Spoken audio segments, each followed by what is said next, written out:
बोली देवाधिदेव 1008 महावीर भगवान की जय। संत शिरोमणि आचार्य गुरुवर्षि विद्यासागर जी मुनि महाराज की जय। परम पूज्य 108 मुनिवर्षि प्रज्ञासागर जी महाराज की जय। द्वादशांग जिनवाणी माता की जय। अहिंसा में विश्व धर्म की जय। देखें चरणानी प्रवेशिका का 526 नंबर का प्रश्न है, स्नातक किसे कहते हैं? जिनके घातीय कर्म नष्ट हो गए हैं ऐसे केवलियों को स्नातक कहते हैं। जिनके घातीय कर्म नष्ट हो गए हैं ऐसे केवलियों को स्नातक कहते हैं। स्नातक की अन्य विशेषताएं क्या हैं? स्नातक के एक यथाख्यात संयम ही होता है। कौन सा संयम होता है? यथाख्यात संयम ही होता है। केवल ज्ञानी होने से श्रुत अभ्यास का प्रश्न ही नहीं उठता। एक शुक्ललेशा ही होती है, वह नियम से मुक्त हो जाते हैं। पाखंडी निर्गंथ कितने प्रकार के होते हैं? पाखंडी निर्गंथ 5 प्रकार के होते हैं। औसन्न, पार्श्वस्थ, कुशील, संसक्त और यथाच्छंद। औसन्न मुनि किसे कहते हैं? जिनका चारित्र अशुद्ध है उसे औसन्न मुनि कहते हैं। औसन्न मुनि पिच्छी, कमंडल आदि उपकरणों में आसक्त रहता है। बसति, संस्तर, आहार वगैरह की शुद्धि और समितियों के पालन में प्रमाद करता है। आवश्यकों का पालन वचन और काय से ही करता है, मन से नहीं करता। पार्श्वस्थ मुनि किसे कहते हैं? जो निरतिचार संयम का पालन नहीं करते उन्हें पार्श्वस्थ मुनि कहते हैं। पार्श्वस्थ मुनि निषिद्ध व्यक्तियों के यहाँ आहार ग्रहण करते हैं। आहार लेने से पहले और पीछे दाता की प्रशंसा करते हैं। उत्पादन दोष और ईष्णा दोष सहित आहार लेते हैं। सदा एक ही बसतिका में रहते हैं और एक ही संथारे पर सोते हैं। गृहस्थों के घर अपनी बैठक लगाते हैं। गृहस्थों के उपकरणों से शौच आदि क्रिया करते हैं। सुई, कैंची, नख काटने का अस्त्र, कान का मैल निकालने का साधन आदि का उपयोग करते हैं। रात में खूब सोते हैं। संतरा भी बड़ा लगाते हैं। तेल मलवाते हैं। बिना जरूरत हाथ पैर धोते हैं। कुशील मुनि किसे कहते हैं? कुशील मुनि अनेक प्रकार के होते हैं। जो राज द्वार में कौतुक दिखाकर लोकप्रिय होने की चेष्टा करते हैं वे कौतुक कुशील हैं। जो अभिमंत्रित वाणी के द्वारा किसी को वश में करते हैं वे भूत कुशील हैं, भूति कुशील हैं।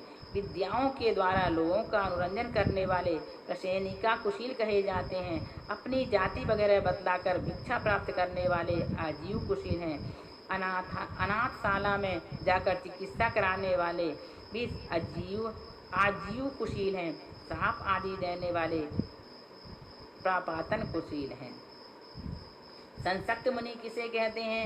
जो मुनि औसन्न मुनियों के संसर्ग से औसन्न, पार्श्वस्थ के संसर्ग से पार्श्वस्थ और कुशील के संसर्ग से कुशील बन जाते हैं उन मुनियों को संसक्त मुनि कहते हैं।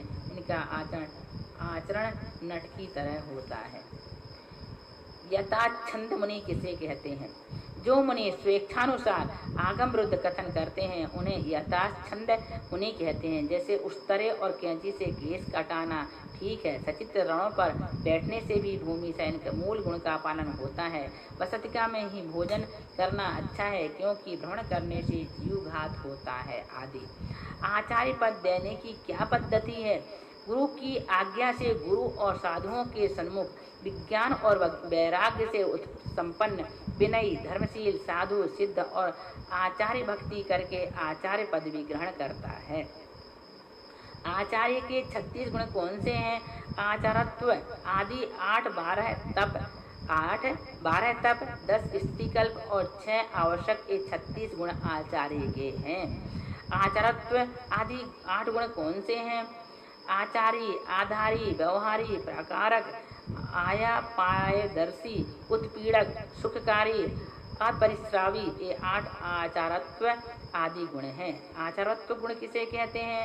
5 प्रकार के आचार का स्वयं निरतिचार आचरण करना, दूसरे साथियों से निरतिचार आचरण कराना और सदाचार का उपदेश देना आचारत्व गुण है। आधारत्व गुण किसे कहते हैं? श्रुत का असाधारण ज्ञान होना आधारत्व गुण है। व्यवहारत्व गुण किसे कहते हैं? प्रायश्चित का जानकार होना और प्रायश्चित देने में कुशल होना व्यवहारत्व गुण है। प्रकारत्व गुण किसे कहते हैं? समाधिमण करने वाले छपक की सेवा में तत्पर होना प्रकारत्व गुण है। आया पाय दर्शित्व गुण किसे कहते हैं? अपनी आलोचना करने वाले छपक के गुण और दोषों को बतलाने में कुशल होना आया पाय दर्शित्व गुण है। उत्पीड़कत्व गुण किसे कहते हैं? व्रत वगैरह के छिपे हुए अतिचारों को बाहर निकालने की सामर्थ्य होना उत्पीड़कत्व गुण है। अपरिश्रावित्व गुण किसे कहते हैं? अपनी आलोचना करते हुए छपक ने एकांत में यदि अपने कुछ गुप्त दोष कहे हों तो उनको प्रकट न करना अपरिश्रावित्व गुण कहलाता है। सुखावहत्व गुण किसे कहते हैं? कानों को सुख देने वाली मनोहर वाणी के द्वारा समाधिमण करने वाले की पीड़ा को कम करने में कुशल होना सुखावहत्व गुण है। स्थिति कल्प कौन से हैं? अचेलक और दीक्षिक पिंड त्याग, सय्याधर पिंड त्याग, राजकीय पिंड त्याग, सतिकर्म, व्रतारोपण योग्यता, ज्येष्ठता, प्रतिक्रमण, मासिक वासिता और पर्युषण, ये 10 स्थिति कल्प हैं। अचेलकत्व स्थिति कल्प किसे कहते हैं? अचेलक स्थिति कल्प किसे कहते हैं? वस्त्र आदि परिग्रह को छोड़कर नग्न रहना अचेलक स्थिति कल्प है। औद्देशिक पिंड त्याग स्थिति कल्प किसे कहते हैं?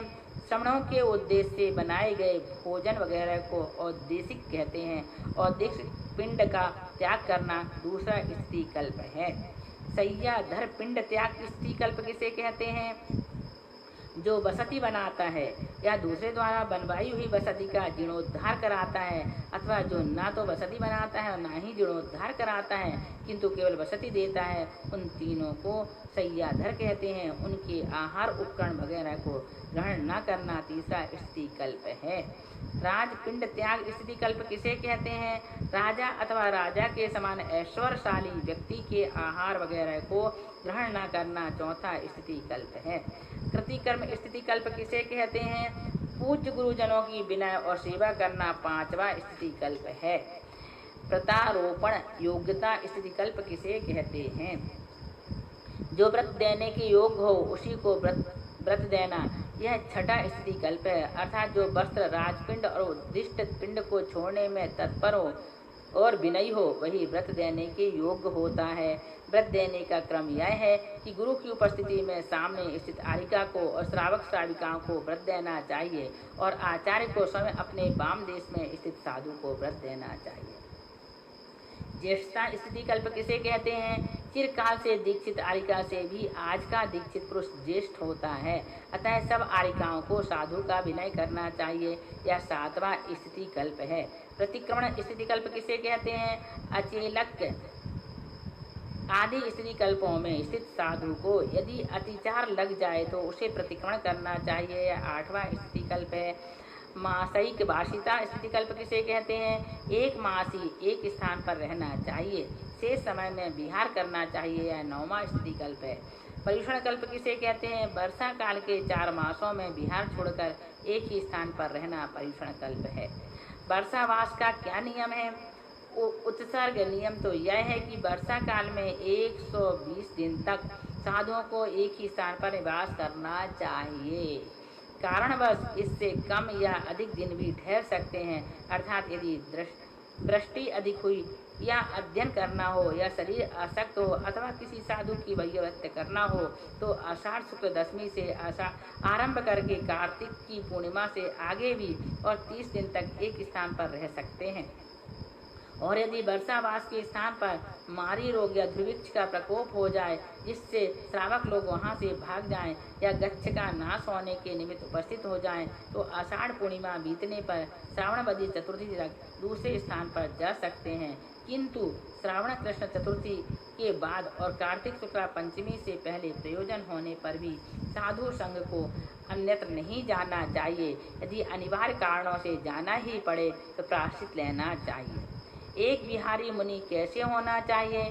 जो तपस्वी हों, शास्त्रज्ञ हों, धीर वीर हों, शुभ परिणाम वाले हों, भूख प्यास की बाधा को सह सकते हों, ऐसे चिरदीक्षित साधु को ही अकेले विहार करने की आज्ञा है। इसके विपरीत जो सोने बैठने लेने देने भिक्षाटन में स्वच्छंदचारी हो, उन्हें एकाकी विहार करने की आज्ञा नहीं है। साधु को कैसे गुरुकुल में नहीं रहना चाहिए? आचार, उपाध्याय, प्रवर्तक, स्थिर और गणधर ये 5 संघ के आधार होते हैं। जहाँ ये ना हो वहाँ साधुओं को नहीं रहना चाहिए। आचार्य वगैरह का क्या स्वरूप है? जो शिष्यों का अनुशासन करने में कुशल हो उसे आचार्य कहते हैं। जो धर्म का उपदेश करने में कुशल हो वह उपाध्याय हैं। चर्या वगैरह के द्वारा संघ का उपकारक हो वह प्रवर्तक है। और जो मर्यादा का रक्षक हो वह स्थिर है। और जो गण के रक्षक को गणधर कहते हैं। ये 5 साधु संघ के आधार होते हैं। साधु की परीक्षा के स्थान कौन से हैं? 6 आवश्यक: प्रतिलेखन, पीछे से किया जाने वाला कार्य, बातचीत, वस्तु का रखना और ग्रहण करना, स्वाध्याय, एकाकी विहार और भिक्षा ग्रहण करते समय साधु की परीक्षा हो जाती है, किंतु साधु का आचार ठीक है या नहीं। परीक्षा से यदि साधु अयोग्य सिद्ध हो तो क्या करना चाहिए?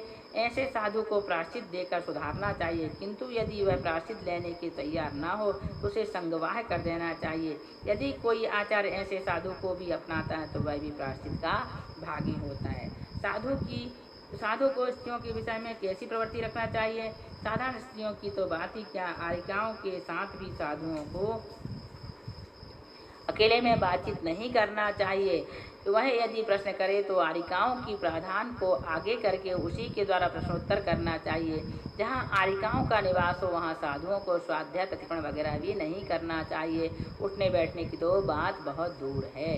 आरिकाओं को कैसे रहना चाहिए?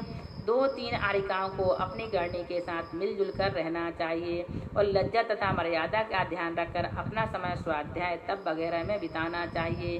किसी के घर यदि जाना आवश्यक हो तो गढ़नी से पूछकर अन्य आरिकाओं के साथ ही जाना चाहिए।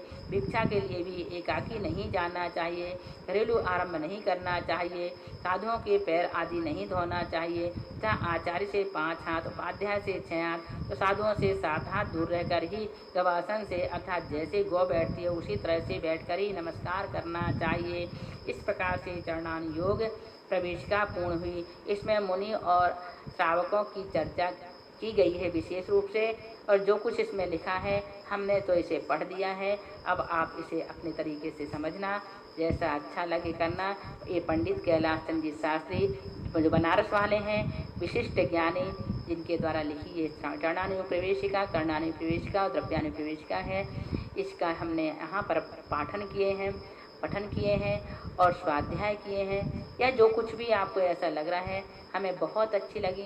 बहुत सरल भाषा में बहुत अच्छी तरह से पंडित जी ने इसको समझाने का प्रयास किया है। आप लोग भी इसे पढ़ें, सुनें, समझें और ग्रहण करें, इसे जीवन में उतारने का प्रयास करें। बस इसी भावना के साथ बोलिए महावीर भगवान की जय।